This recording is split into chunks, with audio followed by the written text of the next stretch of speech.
मुदाभेरिनारि वदन कमलहारी श्यामदीप रमा सिंधु सुरपति निश्चित चिदवदो जगन्नाथ स्वामी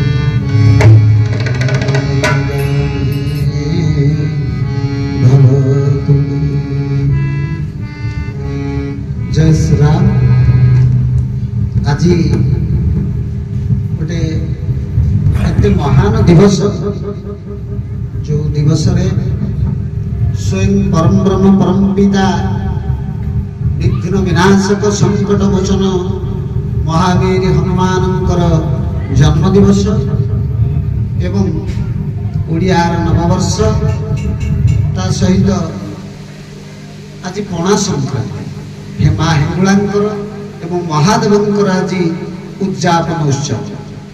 ये अवसर रे गाँव ना जगतपुर एवं स्थानाधिपति जी सी होती सुदर्शन बाबा।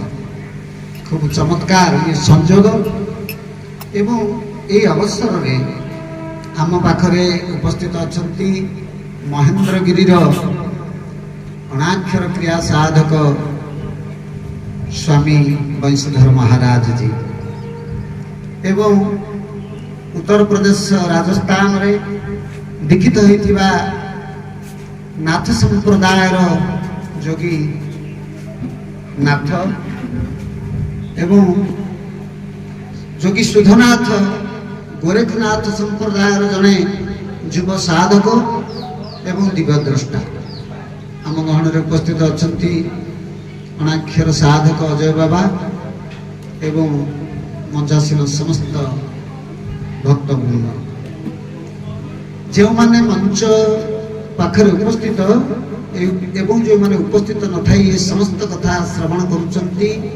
आज स्वयं संकट मोचन महावीर समस्तंकर विघ्न विनाशन करिवे एवं समस्त दुख हरण करिवे ये कामना करी समस्त को प्रार्थना करी प्रभु श्री जगन्नाथ को समस्त देवादेवी को ये प्रार्थना करी समस्त आरोग्य कामना पाई गोटे वेदमंत्र अच्छी ओम अच्युतानंद गोविंद नाम चारुण भेष जात नश्यन्ति सकल रोगा सत्यम सत्यम वदाम्यहम्। समस्त कृपा करंतु प्रभु हनुमान जी महादेव कृपा करंतु एवं विशेष कथा कहबार किछि नाही गोटे छोटिया छोटिया कथा आपण माने जानतु।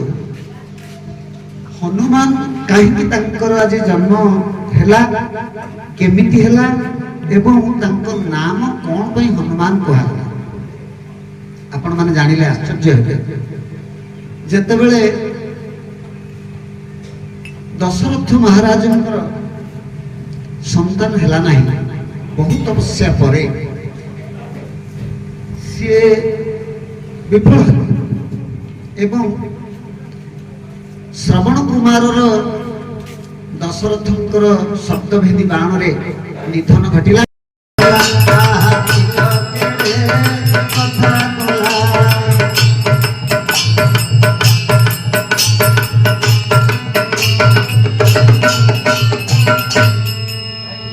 चिल सब बड़े झांपी प्रभुंकर प्रसाद से पतित पावन बाना समस्ते आम बेकर पकड़े आग्रह करते आनंदमय से पतित पावन बाना को जिते आम धारण करूँ।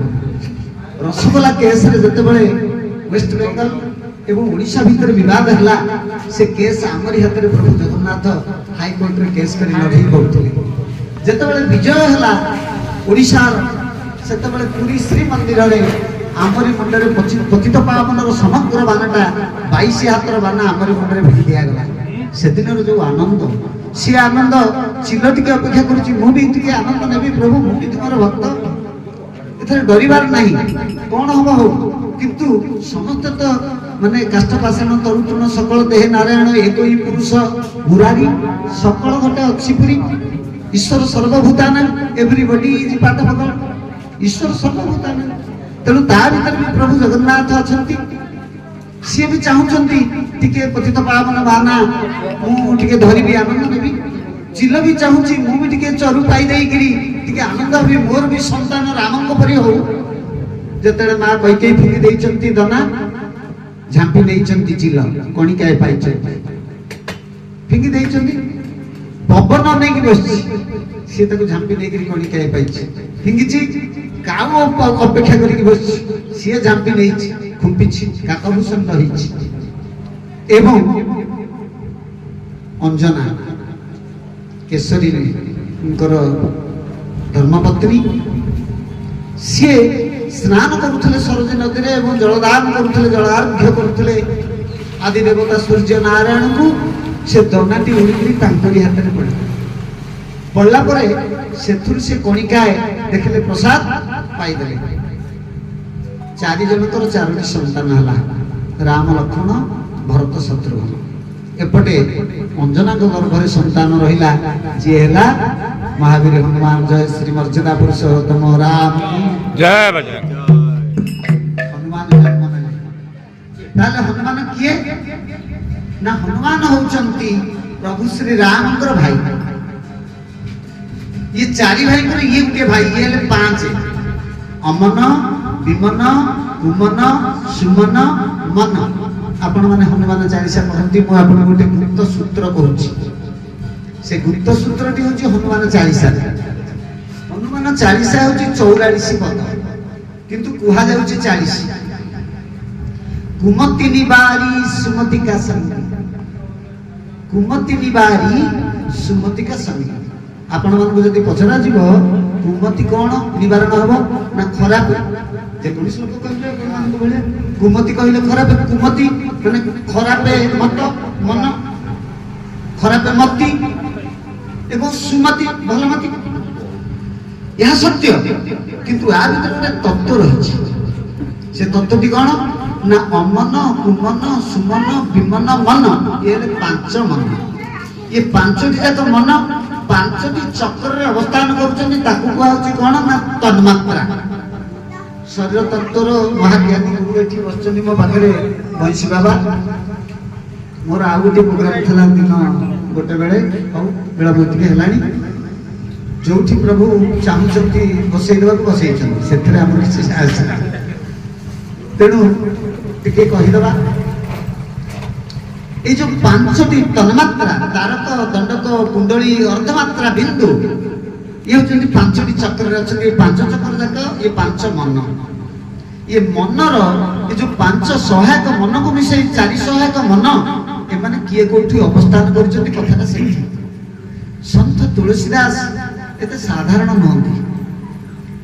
স্ত্রীଙ୍କ ଠାରୁ ধিକାର ଖାଇ ସ୍ୱୟଂ ପରମ ପିତାଙ୍କ ପାଖରେ ବୈରାଗ୍ୟ ଆସିଲା, ଗଲା। ଗଲେ ଯେ ପ୍ରଭୁ ଶ୍ରୀ ରାମକୁ ଏବଂ ତାଙ୍କ ଗୁରୁ ଗଲେ ହନୁମାନଙ୍କୁ। ହନୁମାନ ତାଙ୍କର ଗୁରୁ ହେଲେ, ଅପର୍ଯ୍ୟାପ୍ତ ଜ୍ଞାନର ଅଧିକାରୀ କରେଇଦେଲେ। ସିଏ ତାଙ୍କର ଯୋଉ ଚୌପାଇରେ ଲେଖୁଛନ୍ତି, ଚାଳିଶାରେ ଲେଖୁଛନ୍ତି, କୁମତି ନିବାରି ସୁମତିକା ସଙ୍ଗୀ। ଅଚ୍ୟୁତ ମହାପୁରୁଷ କହିଲେ, ଆକାଶ ଅଚ୍ୟୁତ ବନ୍ଦେ ମର୍ତ୍ତେ ବନ୍ଦେ च माधव, पाताले वासुकी वन्दे तन वन्दे सचराचरम्। आकाश तत्त्वर मालिक होउछन्ति अच्युत महापुरुष। आकाश अच्युत वन्दे मर्त्य वन्दे च माधव। मर्त्य पुरौछि हृदय, अनाहत चक्र। एठी अछन्ति लक्ष्मी नारायण, एठी वास करुछन्ति। एवं पाताଳରେ अछन्ति वासुकी, जोटा आमे कुंडलिनी कथा कहूचे। मूलाधार कुंडलिनी चेकी मारी चेका भितर मुह को पूरे शोची बासुकी। एवं ये बासुकीर मध्य वंदना करुछन्ति आमे। एवं तन्वन्दे सचराचर। आपण माने समस्त से भगवान अंश, समस्त हृदय रे प्रभु श्री जगन्नाथ वास करुछन्ति। तेणु आमे समस्त जगन्नाथ भाव रे समस्त केही माने भागवत गोटे कथा कहिछि, मुई बस सही गुरुदेव मोबिनु गुरु भिन्न नुहे, एघेनि गुरु भगवान, से नुहे मनुष्य समान। तेणु गुरु एवं शिष्य से होचंती एक, भक्त एवं भगवान से होचंती एक। तळ ऊपर किछि नै, से जणे। से अर्जुन भितर सेई, दुर्योधन भितर सेई, रावण भितर सेई, राम भितर सेई, कृष्ण भितर जिए, कंस भितर सीए। आमे किंतु रामलीला देखु चौकीरे बसिकी रावण को ଜୋତାମାଳ ରାମକୁ ଫୁଲମାଳ। ଆମେ ବୁଝିବା ଦରକାର ଯେ ଦି ଜଣ ଯାକଙ୍କର ବାପା ଜଣେ, ବଦମାସି ସେଠି ହଉଛି, ତାଙ୍କୁ ପଚାରି ଦେବାର ଥିଲା ଇଏ ବଦମାସି ପାଇଁ ମତେ କାହିଁ ତାଳି ମାରୁଛୁ ବସି। ରାବଣ କରିଥାନ୍ତି ନହେଲେ ରାମ କରିଥାନ୍ତି। ରାବଣ କରିଥିଲେ ମୁକ୍ତି ପାଇଥାନ୍ତି, ରାମ କରିଥିଲେ ମୁକ୍ତି କରିଥାନ୍ତି। ତାଳି ମାରିବାକୁ କାହିଁ ରହୁଛୁ? ମୁଁ ତ ନା ମୁକ୍ତି ହେଲି ନା ମୁକ୍ତି ଦେଲି। ଏ ପ୍ରଶ୍ନଟା ସେଠି ହବା କଥା। ଯାହା ବି ହଉ ହନୁମାନ ଜନ୍ମ ହେଲେ ଖାଇବେ, ମା ଯୋଗାଡ଼ କରୁଛନ୍ତି ଖାଦ୍ୟ, ଇଏ ପଳେଇଛନ୍ତି ଗୋଟେ ସୁବର୍ଣ୍ଣ ଫଳ ଦେଖିକିରି ଗିଳିଦେଲେ। ସୂର୍ଯ୍ୟକୁ ଗିଳି ଦେଇଛନ୍ତି ଏବଂ ସୂର୍ଯ୍ୟକୁ ଗିଳିକିରି ପରୀକ୍ଷା କରୁଛନ୍ତି ଇଏ କଣ କିଛି ନୁହଁ, ଦେହ ମୁହଁ ସେତେବେଳକୁ ତାତିଗଲାଣି। ଇଏ ଖବର ଦେବତା ମାନେ ଯାଇକି ଦେଲେ ଇନ୍ଦ୍ରକୁ। ଦେବରାଜ ଇନ୍ଦ୍ର ସେ ତାଙ୍କର ବଜ୍ର ପ୍ରୟୋଗ କରିକି ଯୁଦ୍ଧରେ ହନୁମାନଙ୍କର ହନୁ ହାଡ଼ ଟିକେ ଭାଙ୍ଗିଦେଲେ। ପବନଙ୍କ ପାଖରେ ଖବର ପହଞ୍ଚିଲା ଆପଣଙ୍କ ପୁଅ ବର୍ତ୍ତମାନ ଆକ୍ରାନ୍ତ ହେଇ ପଡ଼ିଛନ୍ତି। ପବନ ବନ୍ଦ କରିଦେଲେ। ଏ ସମସ୍ତେ ଖୁବ ଚିନ୍ତାରେ ପଡ଼ିଗଲା। ଆଉ ଜୀବନ ଧାରଣ କରିକି ବିଶ୍ୱ ବ୍ରହ୍ମାଣ୍ଡରେ କେହି ରହିବେନି, କାରଣ ପବନ ସହିତ ମାଡ଼ ଖାଇଛନ୍ତି, ଆଉ ପବନ କହିବେ କି? ତେଣୁ ସବୁ ଦେବତା ମାନେ ଏକାଠି ହେଲେ ବଜ୍ର କରେଇଲେ ହନୁମାନ। ବଜ୍ର କଲେ ଇନ୍ଦ୍ର ଯେ ତମ ନାମ ଆଜି ହନୁ ହାଡ଼ ଭାଙ୍ଗିଥିବାରୁ ମୋ ବଜ୍ର ବାଣରେ ତମ ନାମ ହେଲା ହନୁମାନ। ଏବଂ ୟାର ଆଉ ଗୋଟେ ତତ୍ତ୍ୱ କଥା ଅଛି, ମୁଁ ଆପଣଙ୍କୁ କୁମତି ନିବାରୀ କଥା କହିବି। ସେ ତତ୍ତ୍ୱ କଥାଟି କଣ ନା, ହନ ଯୁକ୍ତ ଉ ଯୁକ୍ତ ମାନ। ହନ କହିଲେ ରୂପାନ୍ତର, ହନନ ଅର୍ଥ ରୂପାନ୍ତର, ଉ ମାନେ ଊର୍ଦ୍ଧ୍ୱକୁ, ମାନ ଅର୍ଥ ଆପଣଙ୍କ ଗର୍ବ ଅହଙ୍କାର ଯାହା ଅଛି ତାକୁ ଊର୍ଦ୍ଧ୍ୱମୁଖୀ କରିଦିଅନ୍ତୁ। ଅହଙ୍କାର ଛାଡ଼ି ହବନି ଆଜ୍ଞା। କାହିଁକି ନା ମନ ବୁଦ୍ଧି ଅହଙ୍କାର ଇଏ ତିନି ଏବଂ ପଞ୍ଚତତ୍ତ୍ୱ ପାଣି ପବନ ଆକାଶ ମାଟି ଅଗ୍ନି ଇଏ ପାଞ୍ଚ, ଇଏ ହେଲେ ମନ ବୁଦ୍ଧି ଅହଙ୍କାର ଇଏ ତିନି ମିଶିକି ଏ ଅଷ୍ଟତତ୍ତ୍ୱରେ ଏ ଶରୀରଟି ଗଢ଼ା ନିର୍ମାଣ, ଆକୁ କୁହନ୍ତି ଅଷ୍ଟବେସ୍ତି। ତେଣୁ ଅହଙ୍କାର ଗଲେ ମନୁଷ୍ୟ ରହିବନି।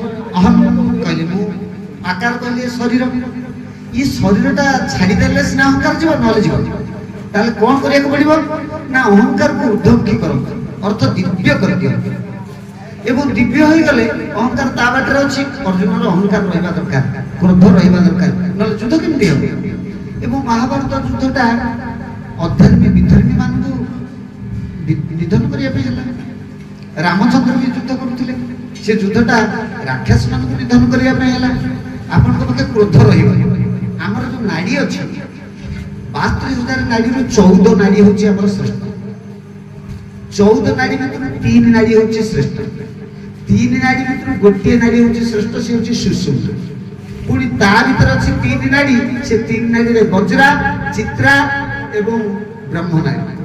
ବ୍ରହ୍ମନାଡି ଆପଣଙ୍କୁ ନେଇକି ବ୍ରହ୍ମରନ୍ଧ୍ରରେ ପହଞ୍ଚେଇକିରି ଆଜ୍ଞା ଦେଇକିରି ସହସ୍ରରେ ଉପସ୍ଥିତ କରେଇବ।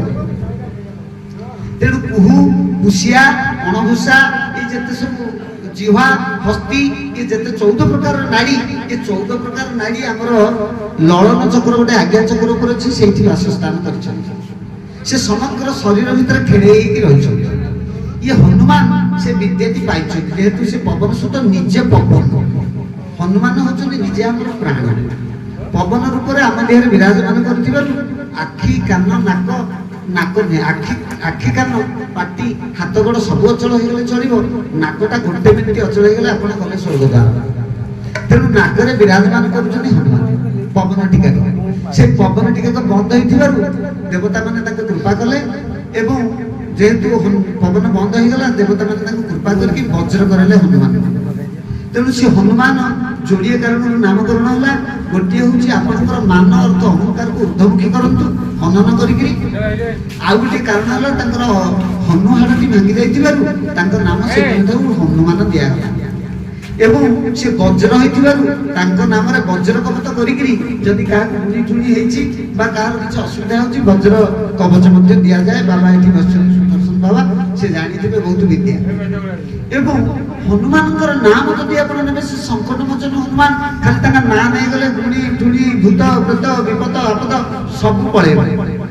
ଶନି ଗ୍ରହ ଥରେ ହନୁମାନ ସେ ତ ବିଜେ କରିବେ, ସେ ଶିବଙ୍କୁ ଛାଡ଼ିଲେନି। ଶିବ ଯାଇକି ଲୁଚିଲେ କୋଉଠି ନା ପାଦୁକ ନଳାରେ।